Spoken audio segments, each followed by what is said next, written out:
રાજ્ય સરકારના શિક્ષણ મંત્રી ભૂપેન્દ્રસિંહ ચુડાસમા દ્વારા કૃષિ બિલ અંગે પત્રકાર પરિષદ યોજી। ભારતીય જનતા પાર્ટી ગુજરાત પ્રદેશના માર્ગદર્શન હેઠળ આજરોજ ભાવનગર મહાનગર ખાતે કૃષિ બિલ અંગેની જનજાગૃતિ તેમજ ખેડૂતો સુધી સાચી માહિતી અને સત્ય પહોંચે તે માટે પત્રકાર પરિષદ યોજાઈ હતી। આ પત્રકાર પરિષદમાં કૃષિ બિલ અંગે રાજ્ય સરકારના શિક્ષણ મંત્રી ભૂપેન્દ્રસિંહ ચુડાસમા પ્રેસ મીડિયા સમક્ષ માહિતી આપી હતી। આંદોલન એક બાજુ છે, એ ભલા ભોળા ખેડૂતોના હાથમાં એ તમોદારોના ફોટા મૂકીને ખેડૂતોની માંગણી તો એમએસપીની કે એપીએમસીની કે કોન્ટ્રાક્ટની છે, ફાર્મિંગની છે, એમાં હિંસક તોફાનોના તમોદારોને છોડાવવાની માંગણી ક્યાં આવે છે? અને એટલા માટે અમે કહી શકીએ છીએ કે આ ખેડૂતોના ખભે બંદૂક મૂકીને ખેડૂતોના નામે આ પ્રકારના સ્વાર્થી વલણથી માંગણીઓ કરે છે અને હવે માંગણી કરે છે કે આ તમોદારોને છોડાવો। આ પત્રકાર પરિષદમાં પૂર્વ પ્રદેશ અધ્યક્ષ જીતુભાઈ વાઘાણી, રાજ્યમંત્રી વિભાવરીબેન દવે, શહેર અધ્યક્ષ રાજીવભાઈ પંડ્યા, મહામંત્રી યોગેશભાઈ બદાણી, અરુણભાઈ પટેલ, ડીબી ચુડાસમા સહિતના આગેવાનો ઉપસ્થિત રહ્યા હતા। માલ વેચવા માટે એક જ વિકલ્પ હતો। મને એમ લાગે છે કે મારો માલ હું અન્ય કોઈ જગ્યાએ જાઉં તો ત્યાં વધારે પૈસા મળે છે, તો એ વિકલ્પ ખુલ્લો થયો છે, એટલા માટે હું સ્વતંત્ર થયો છું અને એ વિકલ્પ પસંદ કરવાથી મને વધારે ભાવ મળશે તો માત્ર સ્વતંત્ર નહીં પણ હું સમૃદ્ધ પણ થવાનો છું।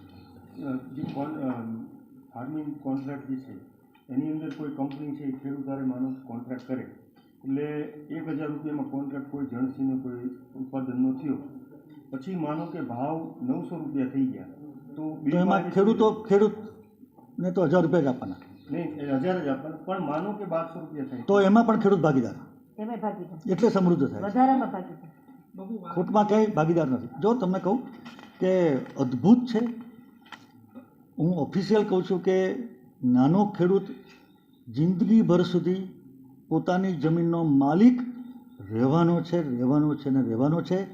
કરારમાં ક્યાંય પણ જમીનનો ઉલ્લેખ જ નથી, માત્ર પાકનો।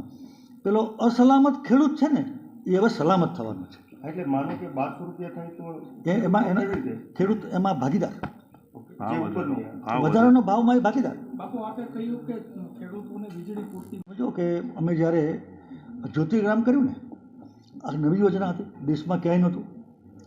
શરૂઆતમાં અમે પ્રયોગાત્મક રીતે ઊંઝાથી કર્યું અને પછી ધીમે ધીમે ગુજરાત અને આખા રાજ્યમાં આજે 24 કલાક વીજળી મળે છે, કોઈ ટેકનિકલ ખામી નહોતો ને આપણે। અત્યારે 8 કલાક પ્રમાણે મળતી હોય છે। હવે અમારો પ્રયાસ છે કે જે રાતનો ભાગ 8 કલાકનો છે એ બિલકુલ દૂર કરવામાં આવે અને ખેડૂતોને રાત્રે જવાની જરૂર જ નહીં, અને દિવસે એમાં અમે 6 જિલ્લા લીધા છે, બીજા 6 જિલ્લા એમ કરીને આવતા વર્ષ 1.5 વર્ષ સુધીમાં તો અમે આખા રાજ્યમાં આ રીતે અમે કરી શકીશું।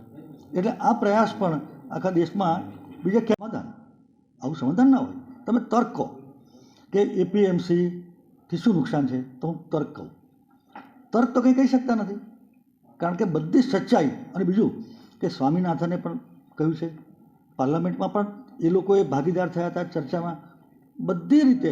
અને આ એક રાતોરાતનો નિર્ણય નથી, નરેન્દ્રભાઈએ 2-3 વર્ષ સુધી દેશના અર્થશાસ્ત્રીઓ, કૃષિ વૈજ્ઞાનિકો, બધા લોકો સાથે બહુ જ એક્સરસાઇઝ કરીને પછી લીધેલો નિર્ણય છે। Thank you all. બધા ભોજન કરીને અમારા સૌના આદરણીય વડીલ આદરણીય ભૂપેન્દ્રસિંહજી લેવાના છે। સાથે મને પણ પ્રદેશ તરફથી સૂચના મળી છે, બેન શ્રી વિભાવરીબેન, માનની મંત્રીશ્રી, પ્રમુખ શ્રી રાજીવભાઈ, મહામંત્રીશ્રીઓ યોગેશભાઈ, અરુણભાઈ, ભાઈ શ્રી ડીબી ચુડાસમા, સૌ પદાધિકારીઓ અને પત્રકાર મિત્રો, આપ સૌ જાણો છો